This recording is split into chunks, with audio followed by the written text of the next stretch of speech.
जहां एक तरफ इंडिया में राम मंदिर बन रहा है तो वहीं पाकिस्तान में दूसरी तरफ लोगों को बम से उड़ाया जा रहा है।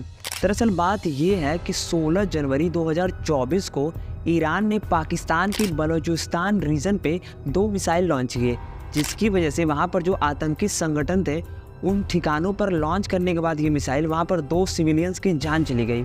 आतंकवादी मारे गए या फिर नहीं मारे गए इसका कोई पुख्ता सबूत नहीं मिला है, बट 2 सिविलियंस मारे गए हैं इसका सबूत है। जिसके बाद पाकिस्तान में पूरी तरीके से हड़कंप मच गया। वहाँ पर न्यूज़ चैनल से लेके टीवी से लेके इंटरनेट ले गए सब कुछ बंद कर दिया गया। जिसके ठीक कुछ समय बाद वहाँ के जो शहबाज शरीफ है, जो वहाँ के पीएम है, उन्होंने एक स्टेटमेंट रिलीज़ किया। उन्होंने कहा कि इस मिसाइल का बदला पाकिस्तान जरूर लेगा और बहुत जल्द लेगा। जिसके ठीक एक दिन बाद 18 जनवरी को पाकिस्तान ने ईरान के ऊपर कुछ मिसाइल्स लॉन्च कर दी, जिसकी वजह से ईरान में 9 लोगों की जान चली गई है और वहाँ पर बहुत भारी नुकसान हो चुका है। तो इस वीडियो में हम यही बात करेंगे कि पाकिस्तान और ईरान के बीच ये वॉर कॉन्फ्लिक्ट क्यों हो रहा है। अगर आप ये वीडियो फेसबुक पर देख रहे हो तो पेज को फॉलो कर लेना और वीडियो को लाइक कर देना, और अगर यूट्यूब पर देख रहे हो तो चैनल को सब्सक्राइब कर लेना। दिसंबर 2023 में पाकिस्तान के जो टेररिस्ट ग्रुप है जैसे आदि, ये एक टेररिस्ट ग्रुप है जिसको पाकिस्तान ने ही बनाया था दुनिया वालों को ये दिखाने के लिए कि वो भी टेररिज्म यानी आतंकवादियों से परेशान है। बट कहा जाता है कि अगर आप सांप को दूध पिला रहे हो तो वो सांप आपको भी निगल सकता है, और ठीक वही पाकिस्तान के साथ भी हो रहा है।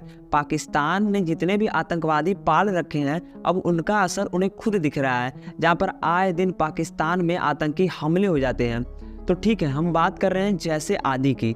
ये एक कट्टर सुन्नी ग्रुप है जो बलिस्तान रीजन में रहा करता है, और ये बेसिकली ईरान में भी बहुत ज़्यादा परेशान करके रखा है, क्योंकि वहाँ के सिविलियंस को मार दे रहा है। ईरान में जो सिविलियंस है लोगों को वहाँ के मार दे रहा है। इसके साथ ही वहाँ के पुलिस वालों को भी पिछले साल दिसंबर में मार दिया था। जिसके बाद ईरान ने इसका मुंहतोड़ जवाब देते हुए छोटे मोटे ऑपरेशंस इन आतंकवादियों के खिलाफ करता रहा है, लेकिन इतना बड़ा ऑपरेशन आज तक ईरान ने कभी भी नहीं किया है। जिसके बाद अभी रिसेंटली 16 ही तारीख को ईरान ने पाकिस्तान पर 2 मिसाइल लॉन्च कर दिए, और जिसकी जिम्मेदारी ईरान खुद ले रहा है। ईरान खुद कह रहा है कि ये कोई आतंकवादी हमला नहीं है, बल्कि जो पाकिस्तान में मिसाइल दागे गए थे वो हमने ही दागा है। अब देखो, बात कुछ ऐसी है कि पाकिस्तान और ईरान दोनों के पास न्यूक्लियर पावर है, और दोनों ही बहुत ही अनस्टेबल गवर्नमेंट है।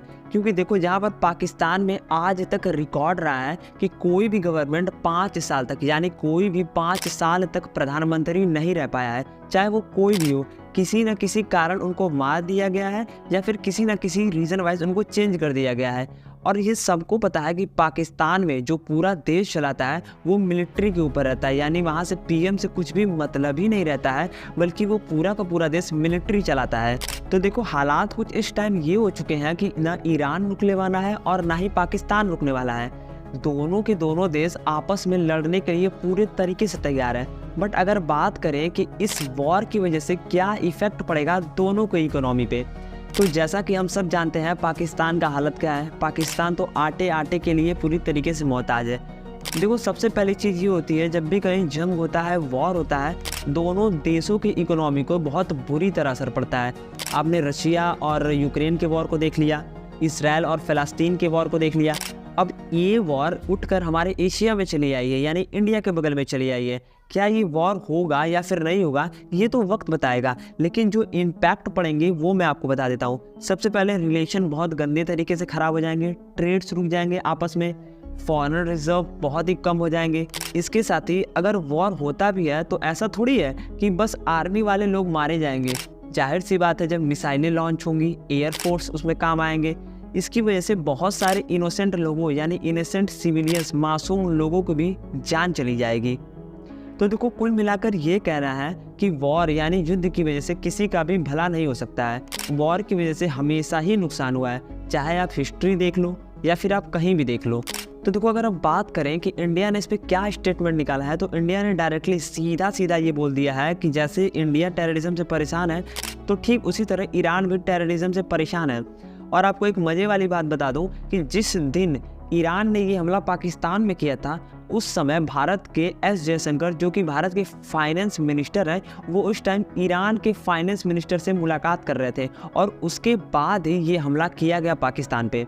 तो देखो कुल मिलाकर बात ये है कि पाकिस्तान के पास नहीं उनकी इकोनॉमी बढ़िया है और ना ही वहाँ के जो लोग हैं वो स्टेबल हैं कि वो वॉर सह सकते हैं, क्योंकि पाकिस्तान की एकदम कमर टूट चुकी है।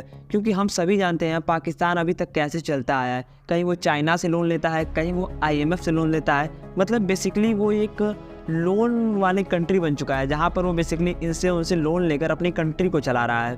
तो देखो कंक्लूजन ये है कि वॉर कभी भी किसी भी चीज़ का निष्कर्ष निकला ही नहीं है। वॉर से दोनों तरफ नुकसान होगा, मासूम लोग मरेंगे और तो और बहुत सारी चीज़ें जो इधर से उधर हो जाएंगी। तो खैर अब आपको समझ में आ ही गया होगा कि आखिर ये वॉर क्यों हो रहा है। क्योंकि टेररिस्ट वाले जो थे वो ईरान के पुलिसमैन को मारते हैं और सिविलियंस को मारते हैं, जिससे ईरान परेशान होकर मिसाइल दाग देता है। बस सिंपल सा रीज़न है। अब देखो इसके आगे क्या होता है, क्या ये वॉर बढ़ेगा या फिर ये वॉर यानी ये झगड़ा यहीं रुक जाएगा, कमेंट में आप ज़रूर बताना।